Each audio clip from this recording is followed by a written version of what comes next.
Fala galera ligada aqui no canal, chegando aqui para comentar sobre essa troca no comando técnico do São Paulo. Sai Carpini, chega Zubeldia, que a gente pode esperar aí do trabalho do argentino e também repercutir um pouco sobre o que foi essa saída do Carpini, como ela se deu e se eu achei certo ou errado. Mas antes da gente entrar nesses pormenores, não se esqueça de deixar o like no vídeo, conferir se você está inscrito no canal e se inscrever caso não esteja. E assim que acabar também acessar o link aqui embaixo para seguir a gente lá no Instagram, @meioarmaduras. Lembrando que ao chegarmos a 1000 inscritos no YouTube, nós vamos sortear uma camisa do Paysandu e uma do Amazonas aqui entre os inscritos. Então, se você quer concorrer, quer ter uma oportunidade aí de ganhar de ganhar as duas camisas, se inscreva aí e ajuda a gente a crescer, tá bom? Então vamos lá, sem mais delongas. Primeiro de tudo, passar um panorama geral aí sobre essa saída do Carpini, né? O Carpini foi contratado em janeiro após a saída do Dorival. Ele fez um bom trabalho no Juventude, estava ali se preparando para disputar o Gauchão e, por consequência, a Série A do Campeonato Brasileiro. Ele terminou na vice-colocação, fez uma campanha muito boa. A gente pegou um Juventude em baixa e levou o time ao acesso. E foi o técnico que eliminou o São Paulo no ano passado no Paulistão, né? Ele comandava o Água Santa e nos pênaltis a equipe eliminou o São Paulo, depois eliminou o Bragantino e chegou até a final, onde perdeu para o Palmeiras e venceu o primeiro jogo ainda também.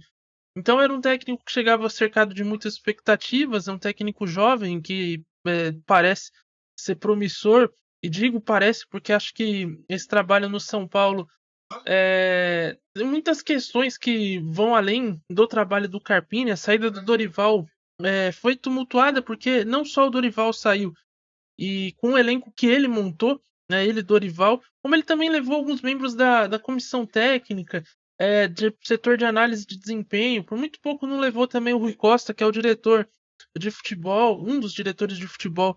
Então, a estrutura de futebol de São Paulo foi muito mexida com a saída do Dorival, e o Carpini chegou para esse time, que é um time que ele não montou. E existe sim uma diferença, por mais que ele tenha dado entrevistas aí dizendo que gosta de um futebol mais propositivo, jogar de mais para frente. O Carpini, até então, o que ele tinha mostrado em sua curta carreira eram times que tinham como base a defesa e depois pensavam em atacar. Um time muito vertical quando tinha a bola, tinha ali como principal forma de saída o chutão, né? Não é nem chutão, porque chutão é um pouco pejorativo, mas esse lançamento direto pro ataque, né? Inclusive rendeu muitas piadas aí com a torcida do São Paulo, que já tava de saco cheio com isso, falando que o time do Carpini parecia time de futebol americano quando vai dar o kickoff na partida, né? Então o kicker quebra essa bola e o time todo vai correndo pra frente. E de fato ele era adepto um pouco dessa saída rápida, né? Nem tanto no toquinho.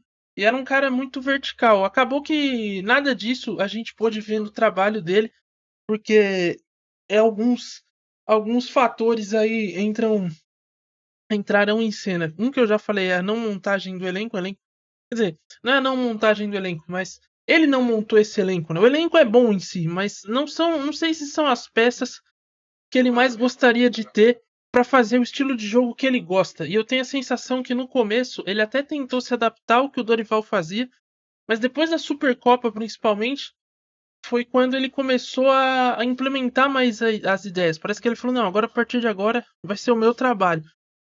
E a partir dali foi que a coisa se perdeu completamente.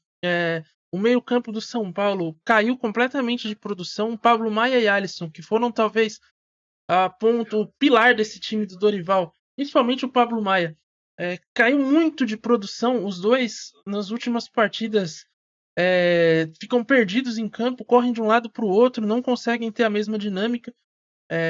Ficou esse buraco no meio. Os jogadores de ataque muitas vezes ali têm que correr para tentar encontrar espaços. É uma loucura. Os jogadores não batem cabeça às vezes. O time apela muito para cruzamentos, o que tudo bem, pode até funcionar, contanto que seja uma jogada trabalhada e não ficar cruzando a esmo para esperar que algo aconteça. Isso tem que ser algo pensado, tem que ser algo arquitetado para que funcione, e parecia não ser o caso. Então o time não tinha muita coisa. O que funcionou ano passado já não se via mais, que era um jogo de aproximação dos jogadores buscando ali toques curtos para fazer o time progredir e aí ir avançando. Isso você já não vê mais no time. E tudo bem, assim, essa quebra era esperada, porque você tem. São visões de futebol diferentes, então não dá pra achar que você vai ter que o Carpini vai ser o Dorival. Isso não existe. A questão é que o Carpini não mostrou direito nem o que ele é, porque as virtudes que ele tinha, ele também não conseguiu implementar no elenco do São Paulo. Então, as defesas que ele montou no passado com o Água Santa, por exemplo, quando ele chega numa peneira e ele consegue fazer um time que se defenda muito bem, mesmo que tenha na final tomado 4 pro Palmeiras, mas aí é muito mais mérito do Palmeiras do que demérito do Água Santa, e no Juventude também, isso não se via no São Paulo. A defesa era fraca, tomou muitos gols no Campeonato Paulista, a bola aérea defensiva era um pavor, o time não conseguia se defender nesse tipo de jogada, e o time sofreu muito com esse tipo de lance, e também não conseguia criar jogadas. Então, a não ser que fosse times muito fracos, né, como era o caso do nosso queridíssimo Cobressal aí, e ali sim, o time veio para se defender, aí é meio que mandatório que o São Paulo tenha mais ações ofensivas, mas ainda assim, mesmo diante disso, o time quase se fode ali, perdão a palavra aí, porque o Cobressal, enquanto o jogo estava 0-0, teve 2 oportunidades e o Rafael apareceu bem ali para fazer intervenções. Então, assim, era um time que o trabalho do Carpini nesse início, né, nesse fim já que acabou, não tinha muita substância, então ficava difícil defender o trabalho dele, porque aqui no futebol brasileiro, até o Diniz deu uma entrevista aí nesse sábado reclamando um pouco desse imediatismo, criticando o Carpini, criticando o Carpini não, criticando a situação envolvendo o Carpini, que tem uma outra questão que já eu vou entrar, e que de fato eu também, nessa parte eu concordo com o Diniz, é uma certa sacanagem da diretoria, mas já eu chego lá. Falando sobre imediatismo e tal. E, cara, eu até entendo que de fato o brasileiro é imediatista e se avalia resultados. Só que, por outro lado, também, cara, é difícil você. No caso do Carpini, eu acho que primeiro que cada caso é um caso, né? A gente não pode generalizar essas coisas. Concordo que existe um imediatismo, que muitas vezes é uma pressa, só se olha o resultado. Mas no caso do Carpini, era difícil você defender alguma coisa e enxergar algo que poderia, sabe, melhorar daqui pra frente. Até porque o Carpini se demonstrou perdido. A sensação que eu tive enquanto ele estava lá é que, vendo as coletivas e quando mostrava a imagem dele à beira do campo, é de que ele estava perdido. Assim. Ele se assustou com o tamanho da pressão, com o tamanho do clube, de ter que lidar com a pressão desse tamanho, do Novo Horizontino para cá em especial. Parece que aquela alegria, aquela vibração que ele mostrou no começo foi pouco a pouco se esvaindo. E, e aí isso afeta também o grupo. O time do São Paulo se abateu muito nesses últimos jogos. Contra o Flamengo, o time que entrou em campo, assim, era uma sombra. Um time completamente desinteressado, descompromissado, abatido, sem poder de reação nenhum. Então eu acho que todos esses fatores foram contribuindo para que o Carpini fosse, cada vez mais sendo colocado de lado, assim. Acho que não dá para dizer que ele se demitiu, porque acho que a decisão, no final das contas, é da diretoria, mas o trabalho dele em si deu muita margem para que esse movimento, essa grita, crescesse. Porque se houvesse o Diniz mesmo, teve momentos em que muita gente quis a cabeça dele. Mas por mais que você não gostasse do trabalho, havia algo que você pudesse defender. O mesmo com o Ceni, com o Crespo. O Dorival nem tanto, porque o Dorival já teve um período de mais estabilidade. Mas assim, havia certas coisas nesses trabalhos recentes desses treinadores e mesmo nos momentos de baixa você falava, não, pô, mas o time existe uma coerência no trabalho. O Carpini não tinha.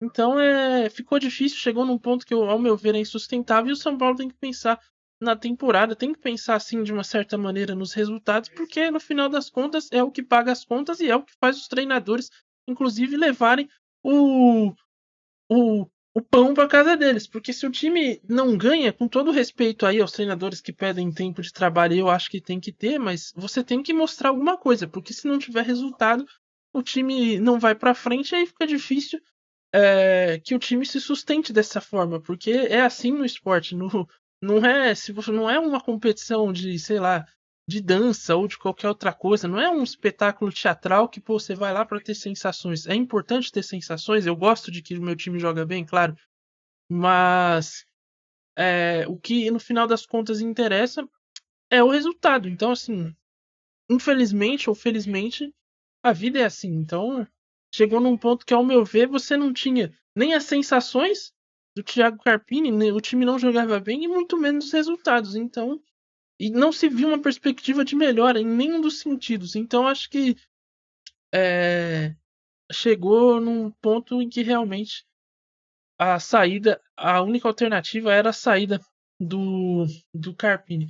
E aí, para o seu lugar, foi contratado, já anunciado, o treinador argentino Luiz Zubeldia, que até a temporada passada estava na LDU, foi campeão da Sul-Americana em cima do Fortaleza, eliminando o São Paulo no caminho. Antes de eu falar do Zubeldia, tem um detalhe que eu esqueci de falar, que foi a sacanagem que a diretoria fez com o Carpini, porque a saída dele foi um pouco tumultuada. O Carpini meio que já sabia que estava demitido desde a derrota contra o Fortaleza. Aliás, convenhamos, né? Desde o jogo contra o Novo Horizontino, porque ali acho que a galera já ficou puta. O jogo contra o Ituano que o São Paulo ganha e já, tipo assim, no limite ali, por muito pouco não foi eliminado na primeira fase. E acho que se fosse eliminado na primeira fase, aí ele teria sido demitido naquele momento. Ficou ali a sensação de que isso aqui não vai para frente. E a diretoria insistiu no Carpini e falou: não, vamos manter um pouco também, porque ela o contratou e se demitiu o Carpini naquele momento. Era de uma certa forma assumir uma certa incompetência, né? Porque você traz o cara né, diante de. Faz todo um método, entrevista treinadores, escolhe o cidadão para ser o seu técnico, depois de fazer uma batalha de entrevistas aí com vários treinadores, e chega com 3, 4 meses de trabalho e você está demitindo o cara. Então seria para a diretoria também um atestado de nós não entendemos nada de futebol. O que a gente sabe disso há muito tempo, mas enfim. E aí o Carpini foi mantido, mas pouco a pouco ele foi perdendo prestígio, a torcida já tinha perdido, e a torcida ficou puta já diversas vezes com ele, xingou muitas vezes. Então chegou no limite. Só que eles não chegaram no Carpini pós-jogo do Fortaleza, ou diante de toda essa situação, falaram: você tá fora, pega suas coisas, tchau, valeu, valeu pela Supercopa, pelo tabu e tal. Acabou. Eles ficaram segurando, aí começaram a conversar com outros treinadores enquanto o Carpini estava empregado. E assim, só meu ver, é um certo desrespeito, porque se você já não quer o trabalho, já não conta mais com o trabalho do cidadão, chega no cara e demite, até para que ele possa arrumar a vida dele. Ele não fica com esse, não, pô, você tá aqui, nem se diz que me diz, né? Porque ele nem, a diretoria, pelo que eu li, a diretoria nem chegou nele e falou que você fica, pode fazer o seu trabalho aí que está garantido, e nem chegou e falou, meu, obrigado pra gente aqui, acabou, cada um segue o seu caminho, não. E aí ele, através da imprensa, acabava por ver que o time estava atrás de outros treinadores, ficava uma situação desconfortável, até que após o jogo contra o Flamengo, aí sim foi oficializado e ele não é mais treinador de São Paulo, né? Foi demitido, saiu do clube e o São Paulo seguiu a vida. E olha só que situação, em 2024 o São Paulo vai ser comandado nesse domingo por Milton Cruz. O cara que quando saiu do São Paulo lá atrás, em 2017, não vou lembrar agora, mas foi por aí, processou o clube porque queria receber o Milton Cruz foi muitas vezes o bombeiro do São Paulo, né? Não tinha treinador, foi mandado embora, o Milton Cruz assumia lá como interino. E ele queria receber uma indenização igual ao equivalente ao que o último técnico do São Paulo recebia, ou seja, ele quis meio que meter o louco contra o clube, que foi um dos maiores processos trabalhistas da história do clube, acho que o maior até. Porque o Milton Cruz é da casa, né, tá no São Paulo há muito tempo. E aí o Casares, para contornar a situação, trouxe o Milton Cruz de volta. Enfim, Sou contra Milton Cruz, tá? Bom que se diga. E aí ele vai comandar o time domingo, porque o Zubeldia desembarcou, inclusive, na manhã desse domingo, para conhecer a cidade, assinar o clube e já vai para Goiânia para assistir o time ao lado, assistir o jogo ao lado da diretoria. E aí amanhã começam os trabalhos. Ele estreia contra o Equador, contra o Barcelona de Guayaquil do Equador. Muita gente tem falado que o Zubeldia, inclusive saiu um vídeo do Hernan comentando sobre o Zubeldia, e membros da diretoria, não era nem opinião do Hernan, o Hernan ouviu de alguém da diretoria que o Carpini que o Zubeldia era um Carpini 2.0. Porque era um cara sem muita experiência, não tinha treinado em clubes grandes e tal. Embora o Zubeldia tenha 15 anos de carreira, já treinou aí em diversos países e tal, mas havia essa certa desconfiança, até porque o Zubeldia foi ter um relativo sucesso em sua carreira ano passado. Então, assim, não é um cara que já está aí conquistando muitos nomes do ponto de vista de um currículo estelar, de um currículo cheio de títulos. O Zubeldia não é o nome, como muitos gostariam que fosse. Eu vi muita gente falando de Felipão, chegaram a cogitar Rafa Benítez, Kik Setien, mas o escolhido foi o Zubeldia, que era um dos preferidos no início do ano. Muita gente defendia o Zubeldia, inclusive em janeiro, quando o Carpini foi contratado. E aí a diretoria optou pelo Carpini. Houve também uma rusga com o Muricy Ramalho, porque na época o Muricy deu uma declaração à CNN Brasil dizendo que o Zubeldia fez muita pose na hora de ser entrevistado, que ficou ali. Diz que o staff dele não gostou do fato dele ser entrevista, achou isso meio esquisito e tal. Não houve muita confiança dos dois lados. E aí o São Paulo acabou optando pelo Carpini, na época muito influenciado pelo Muricy. Dessa vez parece que o Muricy não teve muito poder de decisão e, e o São Paulo foi atrás do Zubeldia, porque o principal nome aí que estava por trás era o Sr. Carlos Belmonte, que eu não confio nem um pouco, né? Mas vamos ver. Muita gente fala bem do Zubeldia, outros também tem um pé atrás, porque de fato o Zubeldia não teve nenhum grande trabalho num clube grande. Na LDU, que é campeã da América, aliás, ganhou 2 vezes o título da Sul-Americana, ok, é um time pro continente importante, mas não é um time com a mesma relevância de um São Paulo, nem de longe. Então, assim, essa pressão que ele vai sentir no São Paulo é algo que é muito maior do que ele já experienciou na carreira. Inclusive, um detalhe sobre a relação Zubeldia e São Paulo a LDU não foi a primeira vez que o Zubeldia eliminou o São Paulo.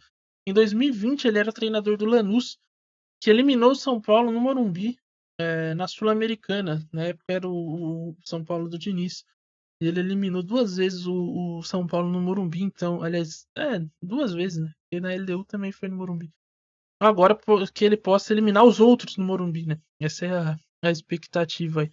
E tem uma questão com o seu nome também, porque o senhor Júlio Casares foi desejar boas-vindas aí e escreveu o nome do cara errado. Então a gente até agora não sabe se é Zubeldia, se é Zubeldia, se é Zubaldia, Zebaldia, porque essas foram as versões aí que o senhor Casares escreveu. Rebeldia, enfim. A gente não sabe aí. Primeira coisa que tem que perguntar para ele na coletiva. Questão de estilo de jogo, pelo que eu vi, é um cara também mais agressivo, mais vertical. Gosta muito de usar pontas abertos, de muita velocidade. Então, nessa daí, Ferreirinha e Eric podem se dar bem. Eles são jogadores que têm essas características. Até o William Gomes, né, jogador da base que vinha atuando pouco, ele joga com linha de 4 na defesa, então não vai mais ter linha de 3 zagueiros. O que eu acho um pouco triste, porque eu gosto de 3 zagueiros. E não vem aqui falar que 3 zagueiros é um sistema de retranqueiro. Eu vou até ir na sua casa te bater, porque eu acho isso aí uma preguiça que o brasileiro tem com 3 zagueiros, porque fala em 3 zagueiros, parece que o mundo vai acabar, é um negócio inacreditável. Mas enfim, é uma discussão para um outro vídeo aí. Ele gosta de linha de 4, os volantes geralmente vêm fazer a saída, os zagueiros nem tanto participam assim, o zagueiro é mais zagueiro mesmo nos times do Zubeldia. Os laterais também são muito importantes para apoiar esses pontas. A ideia dele é criar a jogada de um lado, começar a jogada, por exemplo, do lado esquerdo, e aí depois inverter pro lado direito para geralmente criar situações de 1 contra 1 ou de 2 contra 1 e aí tentar chegar ao gol. Ele conseguiu fazer o Johan Julio jogar na LDU. Então, assim, quem santista aí que viu o Julio jogar sabe o que eu tô falando. Inclusive no jogo contra o São Paulo na Sul-Americana, o Johan Julio parecia o Messi, assim, um negócio inacreditável. O centroavante também é muito importante nesse estilo de jogo dele, porque para justamente prender muito a bola lá na frente, porque às vezes ele é um cara que sai jogando ali de trás, né, trocando a bola, mas se não der, ele não tem vergonha nenhuma, os times dele não tem vergonha nenhuma de quebrar essa bola, e o centroavante tem que estar ali bem posicionado para poder receber, prender ou dar uma casquinha. Então o Caleri tem muitas características, gosta desse tipo de jogo, faz isso. Então pode ser um cara importante, assim como o André Silva, que são os dois centroavantes aí do São Paulo nesse elenco. Então vai ser interessante de ver. E também esse meio articulador pode ser interessante, né? Vamos ver se o Rames vai conseguir finalmente deslanchar. Eu espero que sim. Acho que é um talento. A gente sabe que ele tem. A questão mesmo é aproveitar, saber como ativar o Rames. Como fazer com que o Rames tenha cara, vontade, garra, até acho que ele tem melhorado isso nos últimos jogos, não foi por falta de vontade, acho que o time tava bagunçado mesmo, então nem dá pra jogar muito nas costas dele, mas eu acho que diante de um sistema que o favoreça, eu acho que ele pode render muito. E aí a ver como é que o Zubeldia vai ter essa relação com o elenco, né? Com o Luciano, o Lucas, como é que ele vai revezar esses caras todos aí, porque é muita gente boa, e pouco espaço no time. Então, a ver, quem também deve ressurgir aí das cinzas é Bobadilha, que começou a temporada com moral e depois foi caindo.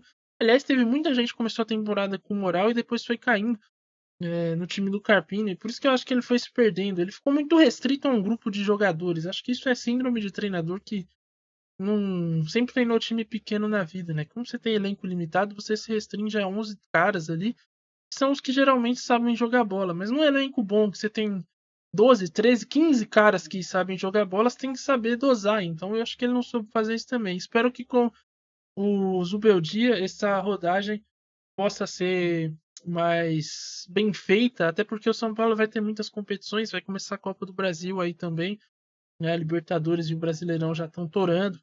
Então, a expectativa é de que haja mais aí uma rodagem de jogadores, que os jogadores que não vêm atuando tanto possam ter espaço. E a ver também como é que vai se dar essa relação do Zubeldia com a diretoria, em especial com o Muricy, né? Que no início do ano fez essas críticas a ele aí. Vamos ver como eles vão. Se vai ser esse dia a dia no CT. Deixa eu tomar uma água aqui.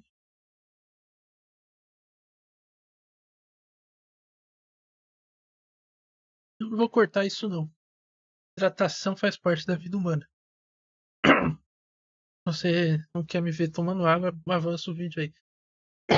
Mas, de qualquer forma, vai ser interessante. Ele é um cara que tem uma personalidade forte, já deu pra ver aí, e uma estileira, né, sensacional. Depois vocês procurem ele aí chegando no aeroporto de Guarulhos, vocês vão ver a estileira do homem. E essa personalidade forte vai ser interessante, né? Porque dizem que no início do ano os jogadores, os líderes do elenco do São Paulo, chegaram para a diretoria falando que não queriam nenhum treinador mala. Eu não sei, né, qual que é a configuração de mala deles, o que eles consideram como mala. Mas eu também acho que se for um cara que cobra e que quer as coisas que funcionem do jeito que ele pensa, eu não acho que seja mala. Eu acho que ele seja profissional. Esse é o termo correto. A ver como vai ser essa relação também. Tem jogadores ali, como eu falei, Luciano, não são dos mais fáceis. O próprio Rames também não.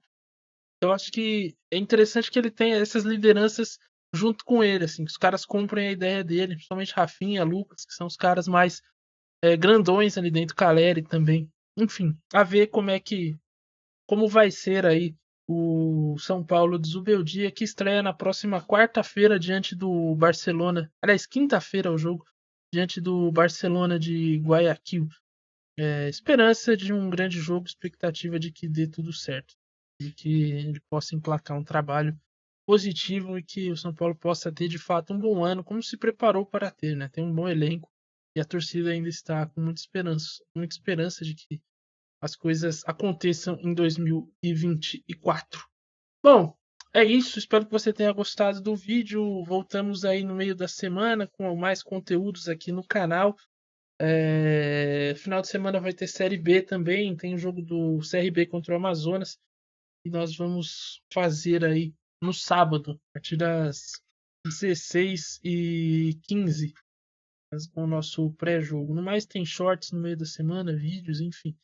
Uma semana legal. E se inscreva no canal, deixe o seu like, compartilhe o vídeo com geral aí que você que gosta do São Paulo, você que é São Paulino, que quer saber mais sobre o clube. Compartilhe aí o vídeo e apoie o canal, tá bom? Valeu, falou e até mais.